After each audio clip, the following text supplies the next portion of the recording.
자, 우리는 신앙생활이 세 가지의 중요한 구조를 가지고 우리 안에 형성되고 있다. 지난 시간에 말씀드렸죠. 첫째는 사실이라는 거죠. 사실. 사실. 이 사실은 하나님께서 우리를 위해서 하신 일인데 성경에 기록되고 있죠. 이것은 내가 그를 믿든 안 믿든 상관없이 영향을 미치지 않아. 이건 하나님께서 하신 일입니다. 그 사실을 두 번째는 뭐냐? 어떻게 믿음이라는 통로를 가지고 받아들이느냐. 그랬을 때에 세 번째에 드러나는 현상이 있는데 그 과거에 일어났던 십자가의 사건이 내 안에서 다시 체험되는.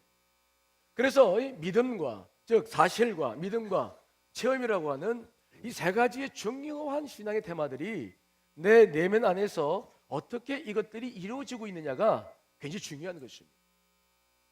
특별히 저는 이번에 십자가 설교를 통해서 제가 기도하고 있는 것은 은혜를 많이 받고 있는 교우들은 괜찮습니다만은 아직도 주님과의 교제가 잘 이루어지지 않는 분들이 계세요. 아직도 십자가의 사건이 나와 먼 이야기처럼 내 삶 속에 깊이 들어와 있지 않으신 분들이 계십니다. 저는 이번 이 십자가의 설교가 그런 분들에게 조금이나마 도움이 되고 또 십자가를 체험하는 그런 은혜가 있으시기를 간절히 축원합니다.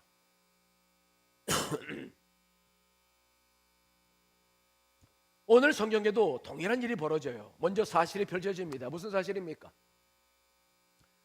예수님께서 이제 예루살렘에 입성하시는데 나귀 새끼를 타고 가신다. 그 나귀 새끼라고 하는 것이 우리와 관계없어요. 나귀 새끼를 왜 타실까? 일반적으로 왕들이나 황제들은 백마를 타고 다니기도 하거나 백마가 이끄는 황금 마차를 타고 가거나 아니면은 전투에서 승리해 온 장수들은 백마를 타고 뒤에 수많은 군사들을 이끌고 뒤에 포로로 잡혀온 귀족이나 왕들을 끌고 오는 것이 상례죠. 근데 오늘 성경에 보면은 십자가를 지러 가시는데 예수님께서 나귀 새끼를 타고 가요. 나귀도 아니고 나귀 새끼예요. 제가 나귀를 성지순례 가서 한번 타보니까 제 다리가 그렇게 길진 않습니다. 예. 그래서 이제 나귀를 타러 딱 올라가 보니까 발에 달까 말까 조금 여유가 있더라고요. 근데 나귀 새끼면 얼마나 그게 조그만할까요? 아마 타면은 마치 어린이들 타고 다니는 세발 자전거 타는 것처럼 다리가 질질 끌리지 않았을까 싶은데 주님께서 그것을 타고 예루살렘으로 올라가신다. 이거 왜 그렇습니까? 사실입니다. 여러분들이 이 사실을 어떻게 받아들이든 관계없어요. 이건 사실입니다. 역사적 사실이라서 성경이 기록해 놓고 있는 것입니다. 그래서 이 사실을 이해할 때는 먼저 어떤 게 필요하냐면 우리가 이해가 필요해요. 아, 이건 왜 이럴까? 이것들을 이해하기 위해서는 내가 은혜가 되지 않고 조금 지루해도 성경의 배경과 성경의 이야기를 알지 못하면 그 사실을 우리가 받아들일 수가 없습니다. 왜 어린 낙이 새끼냐? 이건 사실인데 왜 이러냐? 이것은 우리가 반응을 보일 때 사실 왜 이런 것일까? 신구약 성경을 통해서 이 부분을 알아야 돼요. 그래서 이런 설명을 들을 때는 조금 가슴에 와 닿지도 않아도 이건 알아야 될 사실이니까 여러분들에게 먼저 말씀을 드립니다. 왜 낙이 새끼냐? 여기에는 어떤 의미가 있느냐? 우리가 일반적으로 한 나라를 구성하기 위해서는 세 가지 요소가 필요하다라고 이야기를 합니다. 첫째는 그 나라를 다스릴 주권이 필요합니다. 하나님께서는 이 땅에 자신의 나라를 이루기 위해서 아브라함을 선택하셨어요. 리더십으로 아브라함을 선택하셨죠. 두 번째, 한 나라가 이루어지기 위해서는 땅이 필요한데 하나님은 어느 땅을 하나님의 나라로 세우시려고 먼저 계획하셨습니까? 가나안 땅이죠. 가나안 땅. 이제 남은 것은 뭐냐면 백성들입니다. 이게 중요해요. 그러면 하나님은 백성들을 어떻게 준비하실 것이냐? 제가 만약 하나님 같았으면은 아주 그냥 잘생기고 아주 그냥 멋진 사람들 남녀를 탁 참조해가지고 하나님의 백성답게 멋진 나라를 만들어 올 텐데 하나님은 어떠한 사람들로 자기의 나라를 먼저 세우시려고 했느냐? 이게 중요한 거예요. 기독교에서 잊지 말아야 될 중요한 내용이죠.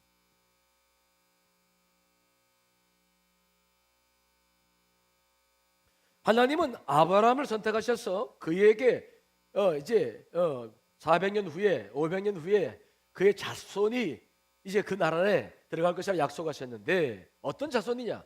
자, 창세기 15장 12절 14절 읽어봅니다. 시작. 큰 흑암과 두려움이 그에게 임하였더니 여호와께서 아브라함에게 이르시되 너는 반드시 알라.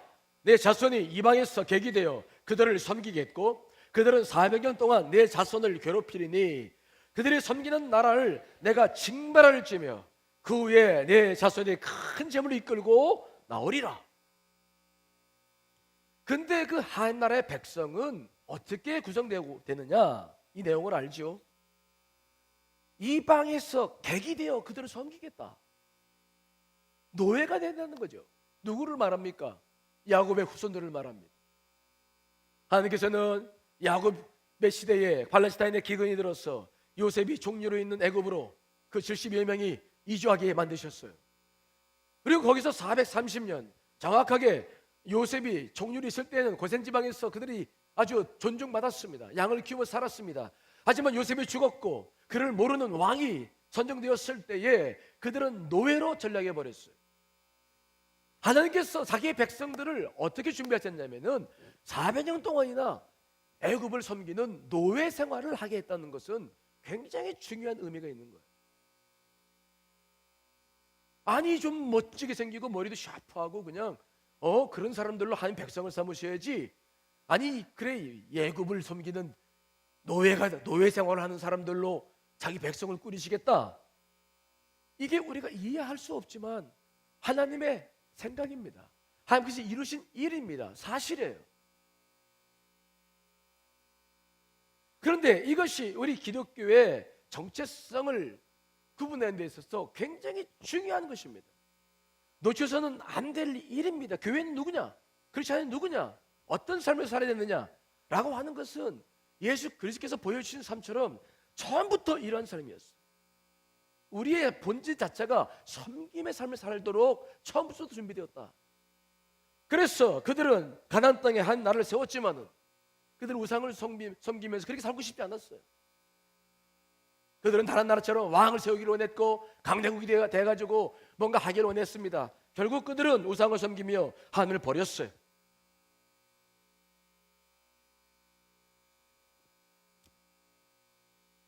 그래서 하나님은 스스로 자기가 세우신 성전도 허물어 내시면서 새로운 시대를 준비하셔서 예수님께서 이 땅에 오신 것입니다. 그러나 예수님께서 이 땅에 오셨을 때에 우리 하나님이 가지셨던 하나님 나라에 대한 생각은 변함이 없었어요. 하나님의 만왕의 왕이셨습니다마는 그분이 이 땅에 오셨을 때 어디서 태어나셨습니까? 왕궁에서 태어나셨습니까? 아주 부자 나라 집에서 태어났습니까? 아니죠. 가난한 한 가정, 목수의 가정. 그것도 몸을 해산할 데가 없어서 마북간에서, 그것도 누울 데가 없어서 구유에 누우시면서 이 땅에 오셨다. 그리고 오늘도 예루살렘 성을 향해서 이제 자신의 사명을 향해 나아가는데 뭘 타고 가시는 겁니까? 오늘도 나귀 새끼를 타고 가시는 거예요. 몇 마리가 이끄는 백마를 타시거나 아니면 황금 마차를 타는 것이 아니라 그 사람들이 봤을 때 그럴 거 아닙니까? 아이고 저 뭐 하는 거야 저거. 아이고 야 예수라는 사람 저 뭐 하는 거야 저거. 장난하는 거야 뭐야? 아니 다리를 질질 끌고 저거 타고 다녀. 세상 사람들은 이해할 수 없었어요. 세상 사람들은 받아들일 수 없었죠. 하지만 하나님의 뜻은 분명합니다. 예수님의 뜻은 분명합니다. 사실이죠. 특별히 예수님께서 이 나귀 새끼를 타신 것은 그냥 갑자기 타신 게 아니라 이미 예수님께서 오시기 전 520년 전에 스가랴 선지자가 예언한 바를 그대로 실현하신 거죠. 자, 스가랴 9장 9절 말씀 있습니다. 시작. 시온에 따라 그게 기뻐할지어다. 예루살렘에 따라 즐거이 부를지어다. 보라, 내 왕이 내게 임하시나니 그는 공의로우시며 구원을 베푸시며 겸손하였어. 나귀를 타시나니 나귀의 작은 것 곧 나귀 새끼니라. 이 세상을 섬기러 오시는 거예요. 자기의 목숨을 내어 드리기 위해서 오신 것입니다. 그래서 그분은 가장 낮은 자의 모습을 가지고 이 땅에 오셨어요. 하지만 그분은 만왕의 왕이셨어요. 세상 왕과는 비교할 수 없는 만왕의 왕이셨어요. 그래서 비록 그가 타신 것은 백마가 아니었지만, 그분은 비록 어린 나귀 새끼를 타셨지만, 그를 맞이하는 사람들은 그것이 무엇인지도 모르면서 그들이 했던 일들은 우옷을 벗어서 깔고 종려나무 가지를 흔들면서 마치 왕을 모시던 것처럼 그렇게 예수 그리스도를 오늘 모시는, 왕의 대관식 때 했던 그런 일들을 행한 것을 오늘 보는 것입니다. 예수님 앞에서 행한 모든 일들은 왕의 대관식 때 임금에게 경의를 표했던 일들입니다. 자, 열왕기하 9장 13절 보면 그 내용이 나오죠. 읽어봅니다. 시작. 하나님께서는 시작. 무리가 각각 자기 옷을 급히 가져다가 섬돌 위에 예후의 밑에 깔고 나팔을 불며 이르되 예후는 왕이라 하니라. 예후가 왕이 되었을 때에 그들이 한 일이 오늘 예수님이 하는 것처럼 똑같이 한 일이었어요. 그들은 이해하지 못했습니다. 왜 나귀 새끼를 타고 오는지 이해하지 못했고 왜 이런 일을 하는지 못했지만, 그러나 그들은 호산나 다윗의 자손이여 하면서 찬양하면서 호산나를 외치면서 웃옷을 벗어서 깔고 왕으로 모시는 모습들이 있어요. 예수님께서 입성하실 때 예수님의 입성을 바라보던 눈은 아주 많았습니다. 제자들도 있었고 또 백성들도 있었습니다. 바리새인들과 대제사장도 있었어요. 그런데 그들이 가만히 있었던 것은 뭐냐면 별거 아닌 거예요. 그거 나귀 새끼 타고 저거 장난하는 거 아니야. 그러니까 별 반응을 보이지 않았어요. 그러나 백성들이 호산나 찬양을 했을 때에는 문제가 달라졌어요. 그래서 대제사장들이, 바리새인들이 달려와서 예수님께 그것을 말려달라고 얘기했죠. 자, 누가복음 19장 39절 40절 읽습니다. 시작.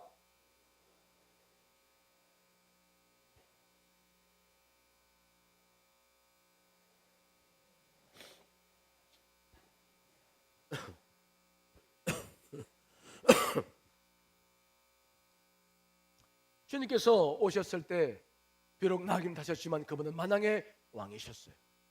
하나님께서는 그것까지 포기하지 않으셨습니다. 그래서 그들이 겉옷을 깔고 종려가지를 흔들며 호산나 찬양을 했을 때 바리새인들은 왕께 하는 것이기 때문에 그같이 말 못하게끔 예수님께 이야기를 했을 때 주님께서 말씀하십니다. 아니다. 내가 비록 나귀 새끼를 타고 있지만은 이 사람들이 침묵하면 저 돌들도 찬양할 것이다. 자식가 누구인지는 분명히 아시면서 나귀 새끼를 타고 입성하시는 모습을 보는 거예요. 여러분, 이게 사실입니다. 성경에 기록되어 있는 사실.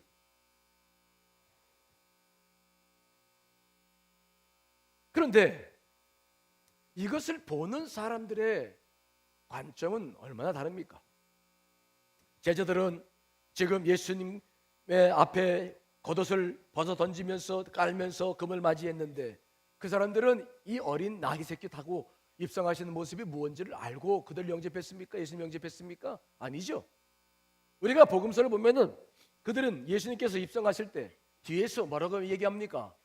제베대의 그 아내, 그 야고보 요한의 어머니가 뭐라고 말합니까? 예수님이요, 당신이 예루살렘에서 왕이 되시거든 내 아들 하나는 좌편에 당신 또 하나 아들은 우편에 세워달라고, 그러니까 뭐 분노하고 화를 내면서 자리 싸움을 했던 것을 우리가 봅니다. 예수님께서 십자가에 지시고 예루살렘에 올라가시려고 하는 것이 마치 큰 권세를 얻는 것처럼 생각하신 거예요. 반응은 보였지만은 잘못된 반응을 보이고 있는 것을 봅니다. 군중들은 어땠습니까? 종려나무 가지를 흔들면서 호산나 찬송을 하고 있습니다. 하지만 그들도 예수 그리스도가 왜 어린 나귀 새끼를 타고 오시는지 전혀 몰랐어요. 나중에 이들은 예수님께서 십자가에 못 박히실 때에 아무 능력을 발휘하지 않는 것을 바라보면서 빌라도에 잡혔을 때에 아무 능력을, 채찍이 맞으면서도 능력을 행하지 않는 것을 보면서 십자가에 못 박으라고 소리쳤던 폭도로 변했던 것을 우리가 알고 있어요. 모르는 겁니다. 또 꼭 대제사장과 바리새인들은 아까도 얘기했습니다마는 예수님께 와가지고 호산나 찬송을 하지 못하게 이야기를 했죠. 이제 마지막 남은 사람이 있다면 로마 당국입니다. 로마 사람들은 그 빌라도의 그 군인들은 예수님께서 예루살렘 성을 입성하실 때 그것을 못 봤을까요? 천만에요. 일거수일투족을 다 조사하고 있었을 것입니다. 근데 왜 그들은 가만히 있을까? 보니까 백마를 타고 예수님이 오셨다고 한다면 난리가 나가지고 군사를 풀어서 벌써 진압했겠죠. 하지만 보니까 낙이 새끼. 그러니까 그냥 웃어버리는 거예요. 아이고, 저 무슨 장난하는 거냐? 예수란 사람이 저 장난하는구나. 그런 내버려 두는 거예요. 주님께서 걸어가신 이 십자가의 길은 이렇게 외로운 길이었어요. 아무도 알 수도 없고 알아주지도 않고 이해하지도 못했던 길입니다. 이게 사실이에요. 자, 그렇다고 한다면은 우리는 그런 생각을 하죠. 아니 뭐 그렇다고 한다면 좀 제자들만으로 제대로 이해를 시키셔서 십자가를 지시면 될 텐데 왜 꼭 이렇게 구태여 지금 이렇게 십자가를 지시러 올라가셔야 되나? 단 한 사람도 자기를 이해해 주지 못하는데 왜 그 길을 가야만 하나? 우리는 그렇게 이 사실에 대해서 의문을 제기할 수 있어요. 왜 그랬습니까? 십자가의 길은 왜 그렇게 외로운 길이었습니까? 근데 왜 그분은 가셔야만 했습니까? 여기에서 중요한 것이 있어요. 그래서 뭐냐? 십자가의 길은 먼저 사람들을 만족시킨 것이 아니라 하나님을 만족시킨 길임을 믿으시기를 간절히 축원합니다. 하나님을 위해 가신 길이에요. 즉 십자가라고 하는 것은 하나님을 만족시킨 것이지 우리를 만족시킨 것이 아닙니다. 인간들은 그것을 알지도 못했고 그 사실에 대해서 소중히 여기지도 못했습니다. 다만 그 길은 하나님이 기뻐하시는 길이었고 주님께서 명하신 길이었기 때문에 우리 예수님께서 그 길을 가시는 거예요. 여러분, 신구약 전체를 통해서 피라고 하는 이 구속의 개념이라고 하는 것은 첫째는 인간들을 위한 것이 아닙니다. 그건 하나님을 만족시킨 것이었어요. 유대인들이 늘 제물을 잡아서 자기의 죄를 속죄했죠. 특별히 속죄일이 되면 유대인들은 다 제물을 가지고 와가지고 그 제물을 제단에서 다 잡아요. 그러고 난 다음에 그 제물의 피만큼은 어디로 가지고 갔냐면 제사장이 지성소로 가지고 들어가서 그 속죄수에 7번 뿌렸는데 그 지성소는 제사장 말고는 아무도 못 들어갑니다. 그러니까 제물을 잡는 것은 사람들이 다 보고 함께 관람할 수 있는데 그 피를 받아가지고 속죄소로 들어가는 것은 아무도 보지 못했어요. 그 지성소 안에서 무슨 일이 벌어지는지는 아무것도 모릅니다. 제사장만 들어가서 거기서 속죄수에 7번 뿌리고 하나님께서 죄사함을 해주셨을 때에 제사장이 그 죄사함을 받고 나와서 죄사함을 선포하는 것이죠. 오늘 본문의 사건은 동일한 사건입니다. 지금 사람들은 영의 뜨이지 않아서 예수님이 가시는 길을 못 보는 것입니다. 이해되시죠? 아무도 알지 못하는 것입니다. 그러나 대제사장이신 예수께서는 바로 이 길이 어떤 길인지를 아셨기 때문에 그가 홀로 이 길을 걸어가신 줄 분명히 믿습니다. 자, 히브리서 9장 11절 12절 읽어보겠습니다. 시작.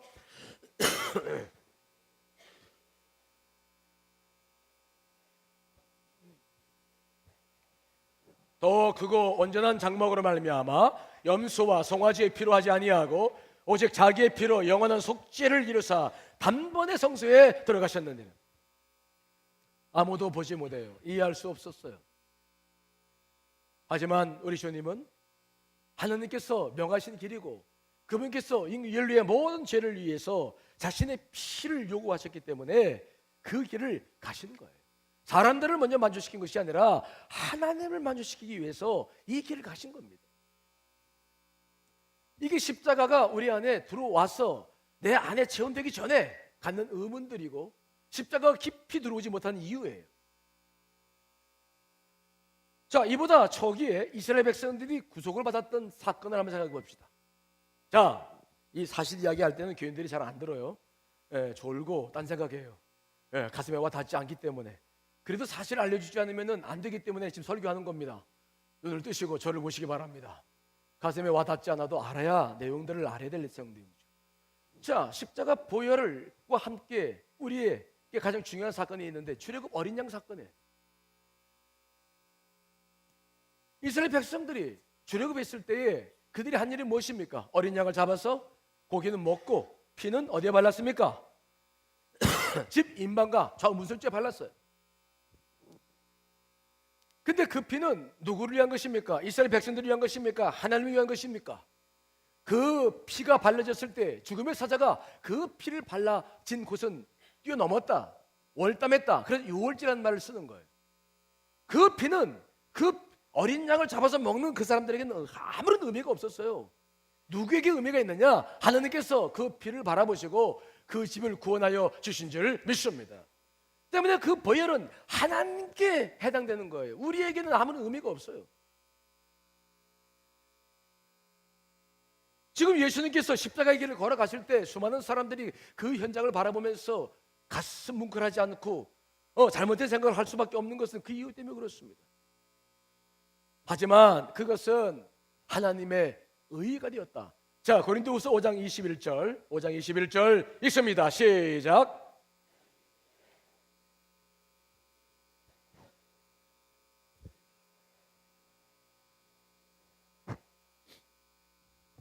하나님이 죄를 알지도 못하신 이를 우리를 대신하여 죄를 삼으신 것은 우리로 하여금 그 안에서 하나님의 의가 되게 하려 합니다. 이 길이 우리가 의인이 되는 길이기 때문에, 주님께서 원하시는 길이기 때문에, 하나님을 만족시키는 결과이기 때문에 예수 그리스도의 보혈이 드려진 것이고, 그것을 위해서 외롭게 그 길을 가신 것입니다. 하지만 그것은 하나님을 만족시켰고 우리의 모든 죄를 사하는 능력이 된 줄 믿습니다. 이게 십자가의 보혈이에요. 그렇다고 한다면 우리는 의문을 갖습니다. 그렇다고 한다면 예수님이 십자가의 보혈과 나하고는 아무런 관련성이 없나? 내 죄를 위해서 십자가에 지셨다고 하는데, 그러면은 주님께서는 하나님을 만족시켰다고 하는데 그것이 나와 어떤 연관이 있을까? 이제 이게 중요한 거죠.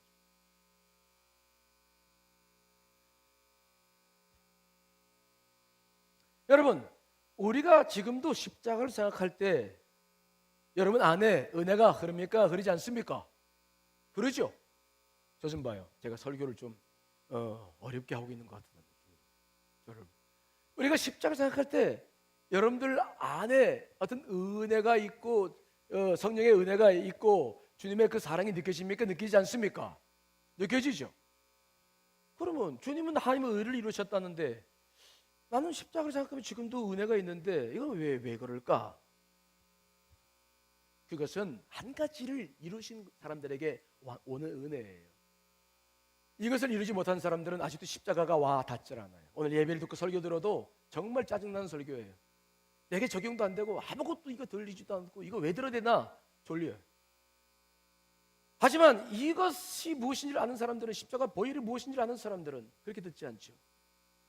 눈이 바짝바짝 하고도 지금 설교를 듣고 계신데 그런 분들은 그런 것을 이루신 분들이에요. 뭡니까? 어떤 차이입니까? 무엇이 십자가와 나와의 관계성을 지금 연결시키고 있는 것입니까? 그것은 다른 게 아닙니다. 회개예요. 뭐라고요? 회개. 죄를 아는 사람들이죠. 예수님께서 이렇게 십자가를 지시기 위해서 골고다로 올라가셨을 때 그 누구도 예수님의 십자가에 대해서 반응을 보이지 않았지만 십자가 선상에서는 달랐어요. 예수님께 십자가를 지셨을 때에 좌우편에는 두 개의 십자가가 세워졌습니다. 좌편에도 강도였고 우편에도 강도였어요. 하지만 이 세 개의 십자가 안에는 우리가 모를 아주 아름다운 일들이 벌어지고 있었죠. 십자가가 우리에게 어떤 과정을 통해서 우리 안에 들어오는지를 설명해 주는 중요한 사건이 여기서 벌어지고 있는 것입니다. 자, 누가복음 23장 39절 41절 말씀 읽습니다. 시작.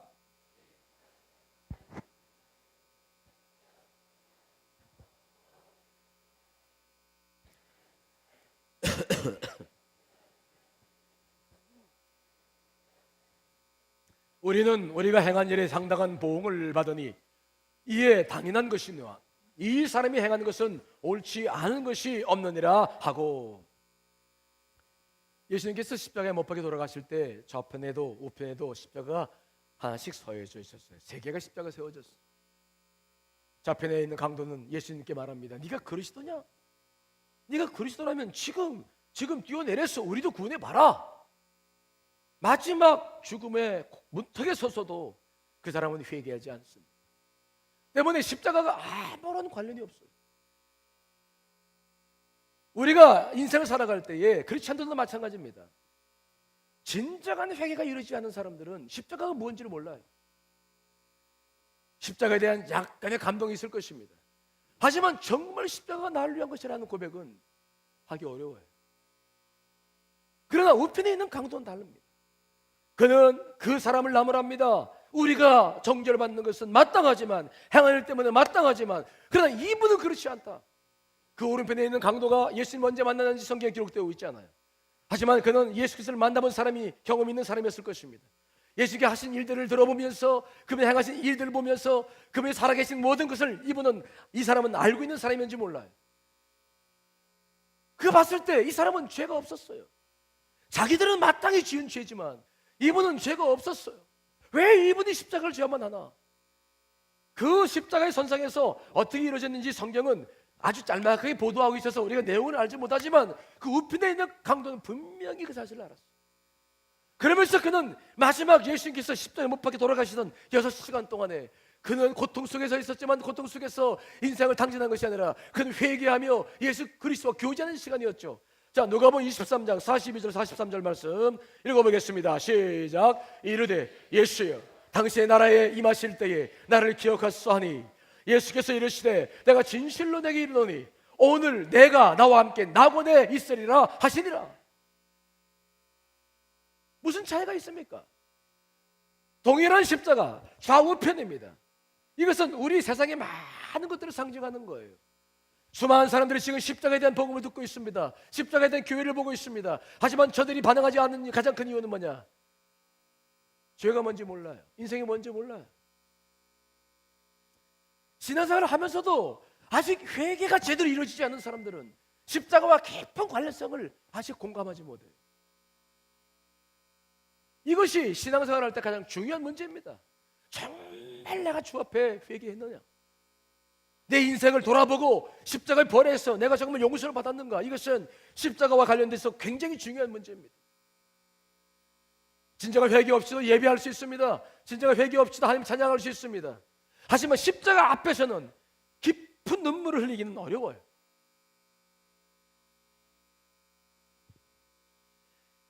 만일 여러분들 안에 이 고난주간을 보내면서 사순절이라고 하는데 아직도 나는 십자가가 잘 모르겠어. 왜 십자가 앞에 저렇게 눈물을 흘리고 저렇게 설교하시고 저렇게 교인들이 애를 써서 새벽을 깨우는지 나 잘 모르겠는데 나는 십자가 이 설교만 들으면 졸려. 나는 정말 이해가 되질 않아. 십자가 보이는 어떻다는 거야? 만일 아직도 십자가와 내가 정말 하나가 되지 못하는, 아직 십자가의 그 복음이 내 안에 깊이 들어오지 못한 분이 있다고 한다면은 여러분들에게 해야 할 일이 하나가 있습니다. 여러분 깊이 회개할 수 있게 되시기를 간절히 축원합니다. 깊이 회개해야 돼요. 뉘우치는 게 아닙니다. 뉘우침과 회개는 달라요. 뭐가 다릅니까? 뉘우친다는 것과 회개도 동일한 요소가 있는데 뉘우치는 것도 잘못했다는 걸 인정하는 거야. 나 잘못했어. 양심의 가책을 받아요. 회개와 뉘우침은 뭐가 다릅니까? 회개는 돌아서는 거예요. 그래서 내 영이 내 안에서 성령의 역사를 통해서 내가 진실로 주 앞에 회개를 했더니 성령께서 나와 함께 하셔서 내가 이제는 예전처럼 살지 않겠노라 결단하면서 주 앞에 딱 서게 하는 게 회개인데, 우리가 뉘우치는 것으로만 신앙생활을 하다가 다시 죄로 돌아가고 다시 주 앞에 너와 잠깐 뉘우쳤다가 다시 죄로 돌아가고, 이건 아직 회개가 안 되는 겁니다. 진정한 회개가 안 되는 거예요. 영원히 진정으로 주 앞에 서 있지 못하는 것입니다. 만일 내가 그런 상태라고 한다면 이번 고난주간에 우리는 새벽을 깨우면서 아니 밤에도 좋습니다. 나와서 진실로 기도하면서 회개를 할 수 있게 되시기를 간절히 축원합니다. 회개하지 않는 사람들은 십자가의 의미가 없어요.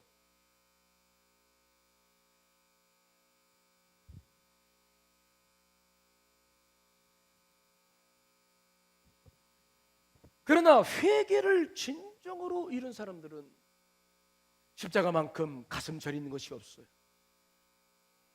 외롭게 그 길을 가셨지만 지금은 외롭지 않지요. 왜 주님께서 그 길을 가셨는지 우리가 알고 있지 않습니까? 나를 위해서, 나 같은 죄를 위해서, 정말 나 같은 죄를 위해서 내가 이 죄를 해결할 길이 없는데 그분의 보혈로 내 죄를 사해 주셨구나. 우리가 이제는 이 십자가 보혈이 무엇인지를 알기 때문에 십자가가 이제는 외로운 길이 아니라 바로 우리와 함께하는 길이 되고 있습니다만은, 아직도 여러분들 안에 진정한 회개가 없는 사람들은 신앙생활할 때 겉돌아와요. 예배하면 형식적으로 드려요. 안 드릴 수 없으니까 축복을 위해서 기도는 합니다. 하지만 정말 십자가와 나와의 관계가 없어져요. 만일 계속해서 이런 상태라고 한다면 우리가 주님 나라에 섰을 때 정말 내가 구원받았는가? 정말 당신 구원받았습니까? 라고 물어봤을 때 이거 심각합니다. 제가 이 목회를 하면서 임종을 제가 많이 지켜봤잖아요. 하늘나라에 대한 확신은 임종을 지켜보면 분명합니다. 이건 직분에 관계없어요. 그 사람이 믿음과 깊은 관계가 있어요. 임종을 지켜보다 보면 어떤 분들은 하지만 안 가려고 애를 쓰고 어려워. 근데 어떤 분들 보면 굉장히 편안하게 하늘나라를 소망하며 그분을 바라보며 기쁜 마음으로 그분 앞에 서 있는 분들을 보게 돼요. 그것이 구원의 증거는 아닐지라도 그분이 가지고 있었던 신앙이 무엇인지는 분명히 보여줄 수 있는, 우리가 이 시대에 고민해야 될 것은, 우리가 신앙생활을 고민해야 될 것은 우리가 분명히 구원받았다는 확신이 있다는 건 알고 있지만 늘 우리는 또 죄를 짓고 죄를 짓고 살고 있기 때문에 내 심령이 강박해져 가고 또 우리는 언제든지 무너질 수 있는 사람들임을 기억해 봤을 때에 우리는 이 회개의 문제가 작은 문제가 아니라는 것을 분명히 기억하죠. 여러분, 이 사순절이 매년 있는 이유가 뭡니까? 여러분들 안에 다시 한번 진정한 회개가 일어날 수 있게 되시기를 간절히 축원합니다. 진정한 회개가 다시 일어나야 되는 거예요.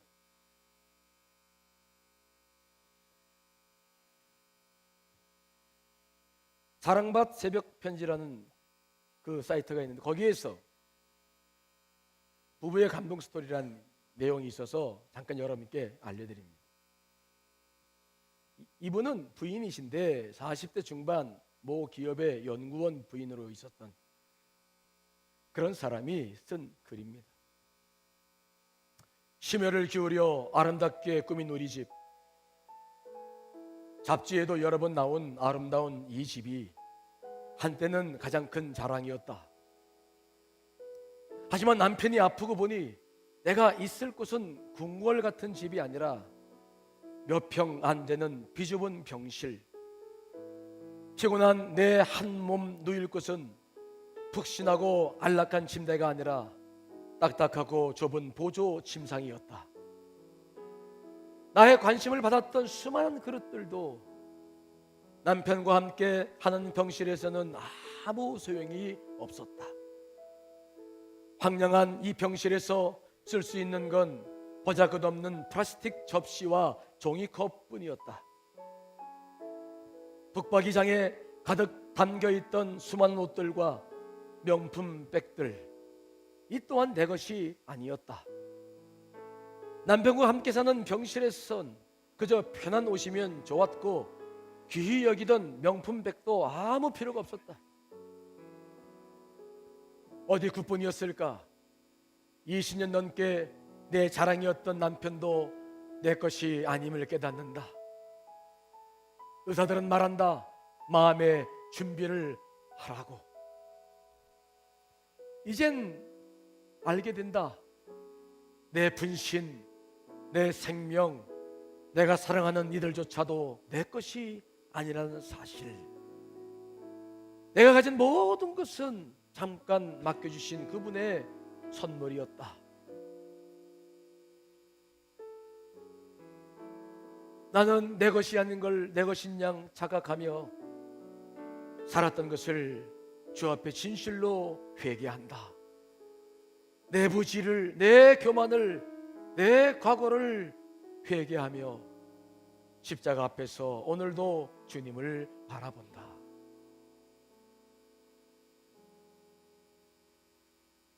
우리가 이 땅에 살아가는 가장 큰 이유는 예수 그리스도 십자가의 보혈에 의지해서 우리가 저 천국에 함께 가는 것이죠. 우리의 삶은 이것으로 끝나는 삶이 아닙니다. 그러나 아쉬운 것은 우리의 신앙생활이 그저 자꾸 형식적이고 그저 내 안에서 아직도 십자가가 느껴지지 않고 그러면서도 계속해서 신앙생활을 한다고 하는 것은 우리가 다시 한번 정말 깊이 회개하며 돌이켜 봐야 될 문제인 줄 분명히 믿습니다. 언제까지 그렇게 살 수는 없는 거예요. 십자가가 믿어지시려면, 십자가를 지신 그분과 내와 관계가 맺으려면은 회개라는 진정한 통로가 여러분 가운데 열려야 될 줄 믿습니다. 시온의 대로가 확 열려야 하늘부터 내가 연결이 되어져서 십자가와 이 말씀과 모든 것들이 믿어지게 되고 그 은혜가 우리 가운데 흘러넘치게 될 줄 믿습니다. 아직 온전한 회개를 이루지 못한 분들이 계시다고 한다면 이 고난주간을 그냥 보내지 마시고 진정으로 회개할 수 있게 되시기를 간절히 축원합니다. 은혜를 받는 분들이 계시다고 한 더 주 앞에 나와 회개하며 성령의 뜨거운 은혜를 경험하시는 고난주간 되시기를 간절히 축원합니다. 다 같이 기도하시겠습니다.